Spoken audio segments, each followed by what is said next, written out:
आपके जैसे लोग अपने पिता से पूछते हैं कि तुम महिला क्यों नहीं हो। देख भाई, अगर सुन लोगे तो बढ़िया है, अभी दर्द और होना है, अभी दर्द और होना है, अभी रोना शुरू मत करो, अभी दर्द और होना है। मालीवाल, एक ही नाम काफी है इनको मिलाने के लिए।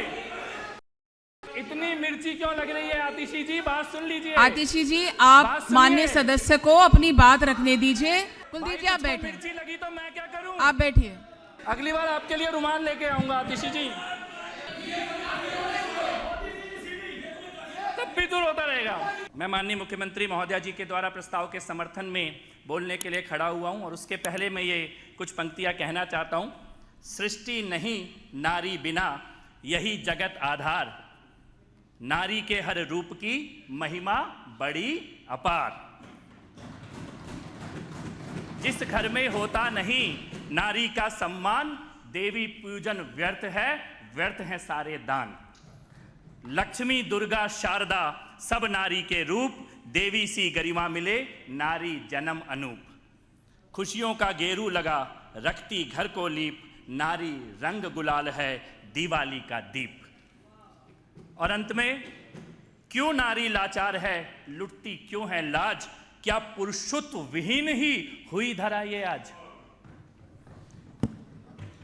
ये जो चर्चा है, ये जो विषय है, इस पर थोड़ा विस्तार से बोलने से पहले विपक्ष के कुछ सदस्यों ने कुछ बातें रखी थी, मैं उन पर जरूर बोलना चाहता हूं।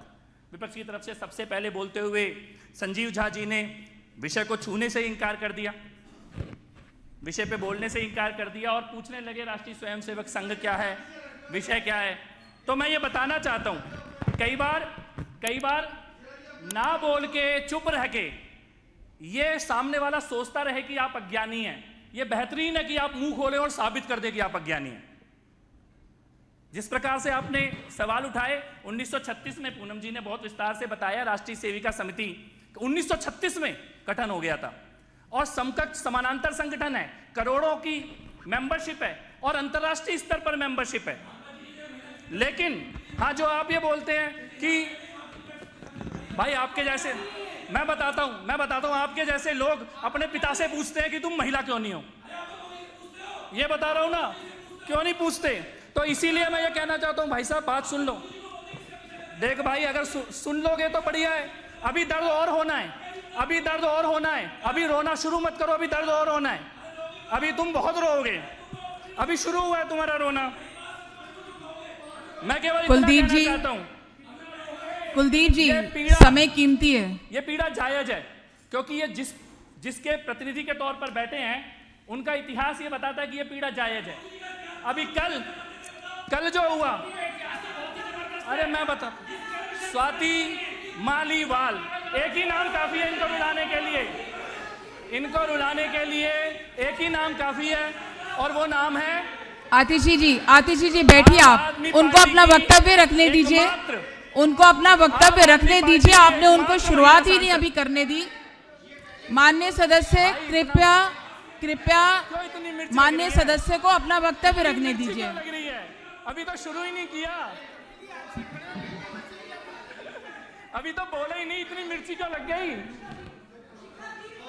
इतनी मिर्ची क्यों लग रही है आतिशी जी? बात सुन लीजिए। आतिशी जी, आप माननीय सदस्य को अपनी बात रखने दीजिए। अभी तो शुरू ही नहीं किया और आप, मैंने पहले ही बैठते ये कहा, समय बहुत कीमती है, उसका ध्यान रखेंगे। माननीय सदस्य को अपनी बात रखने दें। मत रो, अभी रोना बाकी है, क्यों रो रहे हो? क्यों? कपिल जी, आप जारी रखिए, आप करिए। बैठना होगा, इन्हें बैठना होगा। आप आतिशी जी, मुझे लगता है कि ये इस समय इस तर्क का विषय नहीं है।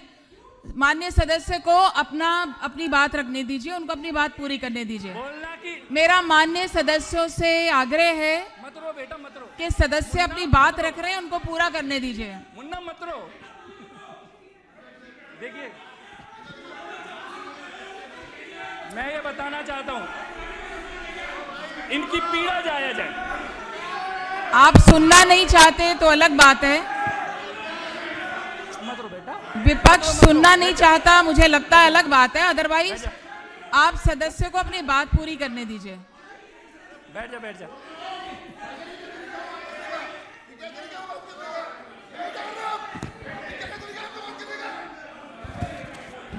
बैठ जा, बैठ जा, बैठ जा। कुलदीप जी मर्यादा में थोड़ा सा संयम से बैठते हैं और सुनते हैं। माननीय सदस्य को अपनी बात पूरी करने दीजिए। माननीय सदस्य अपनी बात को आप एक्सप्लेन कर दें। अध्यक्ष महोदय, इन्हें बैठना होगा। आप स्थान ग्रहण कर लें, समय का ध्यान रख लें, सबके लिए है जी। जी अभी तो बोला ही नहीं है, अभी तो बोला ही नहीं है। भाषा भाई, का आप रोने सब लगे। भाषा तो और मिर्ची टोन लगी तो मैं क्या करूं? दोनों का प्रयोग संयम से करें जी। कुलदीप जी आप तुझको बैठे, मिर्ची लगी तो मैं क्या करूं? आप बैठिए। माननीय कपिल जी। अध्यक्ष महोदय, मैं इनके लिए इतना ही कहना चाहता हूं कि तुझको मिर्ची लगी तो मैं क्या करूं? अभी तो बात शुरू ही नहीं हुई, अभी तो बात शुरू ही नहीं हुई और आप रोने लगे। अभी तो स्वाति मालीवाल की पीड़ा के बारे में चर्चा हो जाए तो क्या होगा? एकमात्र सांसद राज्यसभा के अंदर, एकमात्र सांसद, और कोई साधारण सांसद नहीं है। आपकी महिला आयोग की अध्यक्षा भी वही थी, आपकी महिला आयोग की अध्यक्षा थी वो। और क्या किया गया? अध्यक्ष महोदय, मुख्यमंत्री के घर में, मुख्यमंत्री के घर के अंदर, मुख्यमंत्री के घर के अंदर, और वो जो बयान है वो तो पुलिस के रिकॉर्ड में है ना, स्वाति मालीवाल का स्वयं का बयान है, ये तो कोई राजनीतिक आरोप नहीं है। और उसके बाद से आज तक क्या अरविंद केजरीवाल उसे डिनाई कर पाए? क्या वो बोल पाए उसके ऊपर? आज तक वो उसके ऊपर बोल नहीं पाए हैं। मुख्यमंत्री के सामने एक राज्यसभा की सांसदा को मुख्यमंत्री के घर के अंदर जमीन पे गिरा के मारा गया, जूतों से मारा गया, पीटा गया, और बाद में मुख्यमंत्री ने मीडिया के सामने जवाब देने तक से इनकार कर दिया। और जो मारने वाला अपराधी था उसको अपने साथ हवाई जहाज में लेके बैठाना शुरू कर दिया उस मुख्यमंत्री ने। शर्मनाक है, शर्मनाक है। लेकिन आप नहीं बोल पाओगे इसके बारे में, आपके पास बोलने के लिए इसके बारे में कुछ नहीं है। इससे बड़ी भी एक दुर्गति इन्होंने की। इन्होंने भी आतिशी जी को मुख्यमंत्री बनाया। पिछली सरकार में जब केजरीवाल जेल गए, आप क्यों इतना रोते हो? आप इतना रोते क्यों हो? आप इतना मत रोया करो। अगली बार मैं आपके लिए रुमाल लेके आऊंगा, अगली बार आपके लिए रुमाल लेके आऊंगा आतिशी जी।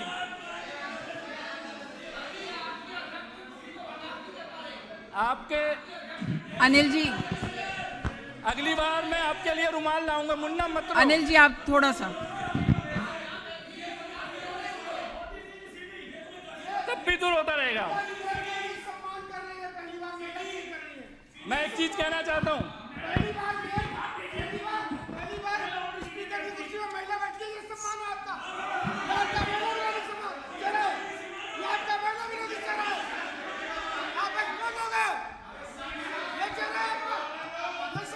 अजय जी,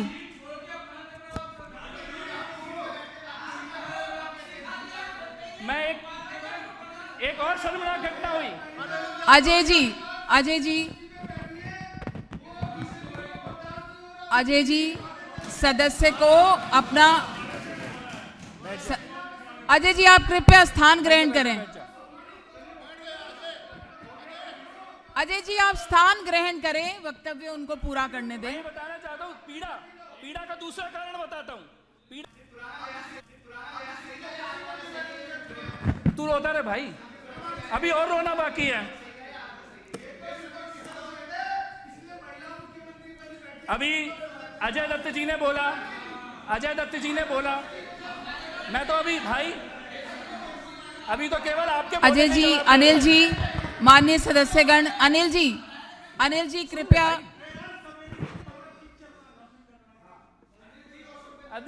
अध्यक्षा जी, एक चीज और, अभी जब अजय दत्त जी बोल रहे थे तो अजय दत्त जी ने बोला कि सिलेंडर नहीं आया। सिलेंडर का पैसा आया पर भाभी जी ने बताया नहीं आपको। आया खाते में सबके है पर बताया नहीं आपको। अजय जी बीच में आप डायरेक्ट, अजय दत्त जी बीच में डायरेक्ट कन्फ्रंटेशन ना करें। जब आपको बोलने का किसी का भी समय आएगा तब जवाब दीजिएगा जी।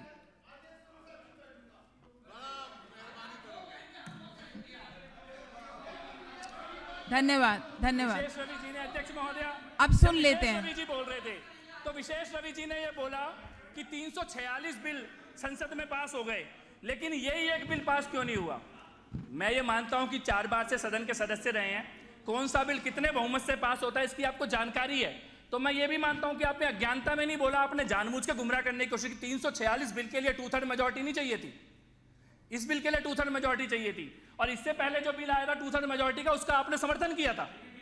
तो अगर आप ये कहते हैं, अगर मैं आपकी भी राजनीतिक बात को मान लूं, इस आंकड़े को भी मान लूं, आपने कुलदीप जी, आप अध्यक्ष को, आप चेयर को एड्रेस करें ना, आप डायरेक्ट कन्फ्रंटेशन मत करें, आप बीच बीच में टोका टोकी करके जवाब ना दें। आपकी बात का जवाब दिया है। रवि जी आप उनको बोलने तो दें, अभी तो शुरू ही नहीं हो पा रहा है, उनका वक्तव्य शुरू ही नहीं हो पा रहा है। आप अभी आप बैठे, जब समय आएगा आपका तो आप बोल लीजिएगा जी। तो महिलाओं के लिए जब एक बिल सदन में आया, ऐतिहासिक बिल आया था, इसका विरोध किसने किया।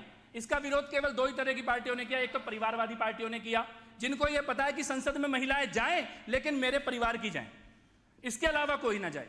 सोनिया गांधी जी खुद तो चाहती है कि वो अपने दल की नेता बनी रहें, उनकी बेटी जरूर जाए लेकिन किसी और की बेटी सदन में न जाए, उसके लिए आरक्षण का विरोध आज नहीं किया, पहली बार नहीं किया। यह पहली बार का इतिहास नहीं है, लगभग आधे दशक का इतिहास है, आधी शताब्दी का इतिहास है। 2010 में कौन सी पार्टी से नहीं है, फिर आपको थोड़ा तो ज्ञान रखो ना। देखो, अगर आप माता जी तक आओगे, विशेष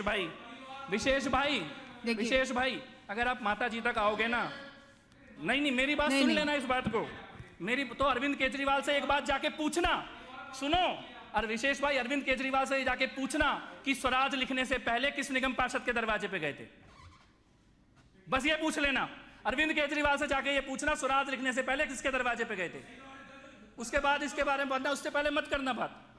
इतिहास बहुत, सुनो, ऐसा इसीलिए छोड़ के जा रहे हैं लोग इसीलिए छोड़ के जा रहे हैं, जिसके भी पीठ में रीढ़ है और मुंह में जबान है, वो इसीलिए छोड़ के जा रहा है, क्योंकि आपको सत्य के साथ रहना नहीं आता, आपको सत्य के साथ रुकना नहीं आता। कोई ईमानदार आदमी आज आपके साथ रुक नहीं रहा, जिसकी आत्मा जीवित है वो आपके साथ रुक नहीं रहा। 7 सांसद एक दिन में छोड़ के चले गए इसी के कारण, क्योंकि आपको सत्य के साथ खड़ा होना नहीं आता। ये जाकर वापस सवाल पूछना। केवल परिवारवादी राजनीति करने वाले,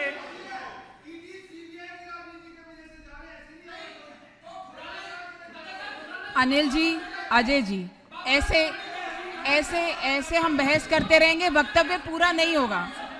अनिल जी, आपका जब समय आएगा आप इन सारी बातों का जवाब देना, आपके पास समय आएगा। आपने अगर नाम दिया है बोलने का तो आपके पास समय आएगा, आप तब सारी बातें बोल लेना। नीरज जी आप बैठे।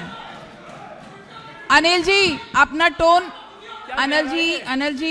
अनिल जी टोन और टेनर थोड़ा अपना आराम से करें। कपिल जी, अनिल जी विषय पे बात कर लें, विषय पे चर्चा कर लें, विषय पे चर्चा हो जाए जी।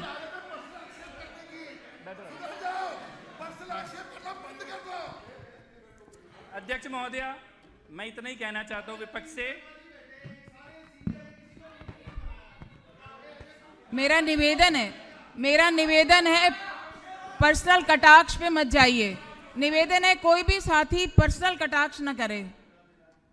नहीं, विपक्ष के सदस्यों से मैं ये निवेदन करता हूं, कृपया जल लीजिए।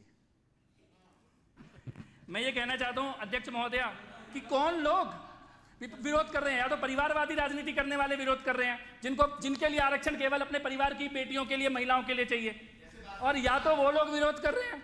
मैंने फिर कहा जी, और तुष्टिकरण कपिल जी एक मिनट, कपिल जी देखिए, 2010 का इतिहास है, मैं तो आज की बात ही नहीं कर रहा, 2010 तक की भी अगर बात कर लें, राज्यसभा में प्रस्ताव पास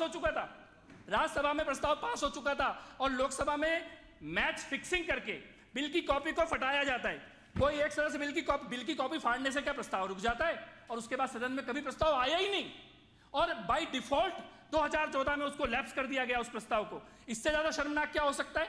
और आज जब एक ऐतिहासिक अवसर सामने आया देश की बेटियों को, महिलाओं के प्रति कृतज्ञता अर्पित करने का, न्याय देने का, आरक्षण सुनिश्चित करने का। और मैं कहता हूं, आप ये कह रहे हो अजय जी, मेरा फिर आखिरी निवेदन हो जाएगा। प्लीज मैं आपसे रिक्वेस्ट कर रही हूं, क्योंकि मैं बार बार ये बात कह रही हूं, समय सबके लिए कीमती होता है, सदन का समय बहुत कीमती है।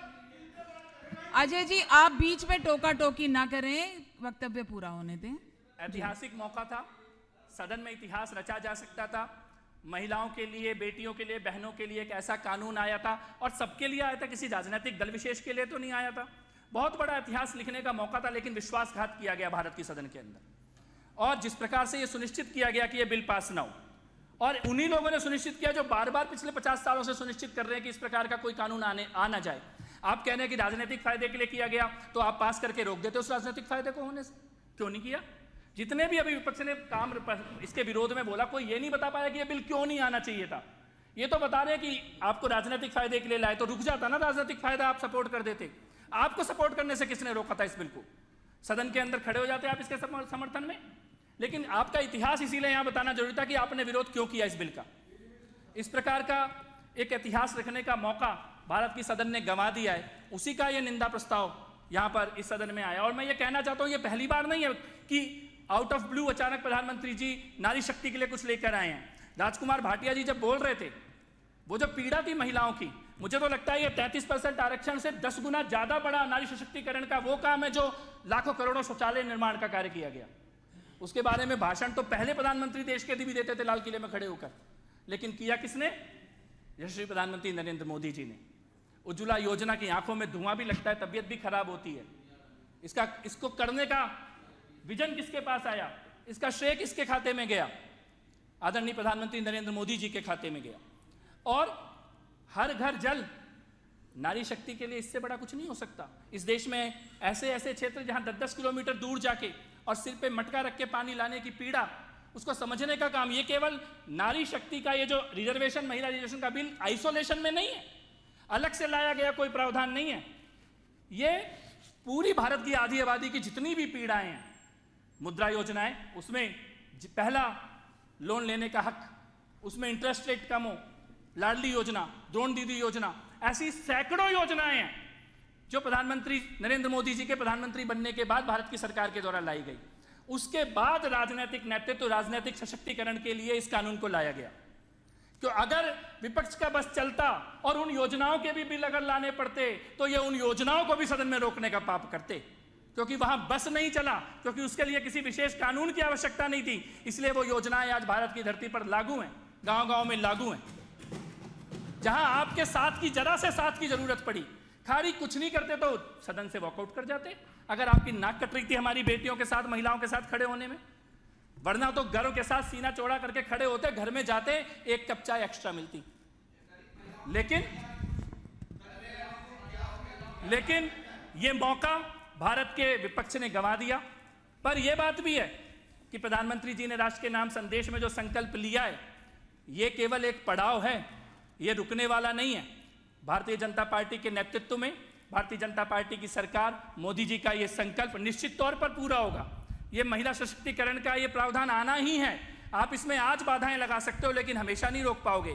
जिस दिन भारत की बेटियां और बहनें सड़कों में, गांवों में खड़े होकर जब बैलेट के माध्यम से निर्णय देना शुरू करेंगी, तब आपकी मजबूरी बन जाएगी इसके साथ खड़ा होना। और जो साथ नहीं खड़े होंगे वो बह जाएंगे इस राजनीतिक आंधी में। महिलाओं के आक्रोश का सामना आप कर नहीं पाएंगे। और जो विशेष रवि जी कह रहे थे जमीन पे उल्टा हो गया, जमीन पे उल्टा हो गया, जमीन पे उल्टा हो गया, अभी गुजरात के परिणाम आ रहे हैं, 3 बजे हैं, 3 साढ़े 3 बजे हैं, 5000 में से 00 हैं आपके, 00। हाँ, 00 जमीन पे यही उल्टा हुआ है। जमीन पे उल्टा हुआ गुजरात में दिख रहा है और हवा में उल्टा हुआ राज्यसभा में दिख रहा है। किसके लिए उल्टा हुआ है? तो आंखें खोलो, आंखें खोलो, दीवार पे लिखी हुई इबादत को पढ़ो। सत्य से उलट जाके खड़े होकर जबरदस्ती का विरोध करने के लिए विरोध करने से कुछ नहीं होगा। अंत में मैं केवल इतना कहना चाहता हूं कि ये निंदा प्रस्ताव समय अनुकूल है। इसकी आवश्यकता थी। दिल्ली का यह विधानसभा का ये सदन दिल्ली की महिलाओं और बेटियों और बहनों की पीड़ा को अपनी आवाज देने का काम कर रहा है। माननीय मुख्यमंत्री महोदया ने उस पीड़ा को समझा और इस प्रस्ताव को इस सदन में प्रस्तुत किया। उसके लिए मैं पुनः उनका आभार व्यक्त करता हूं और इस प्रस्ताव का समर्थन करता हूं। धन्यवाद।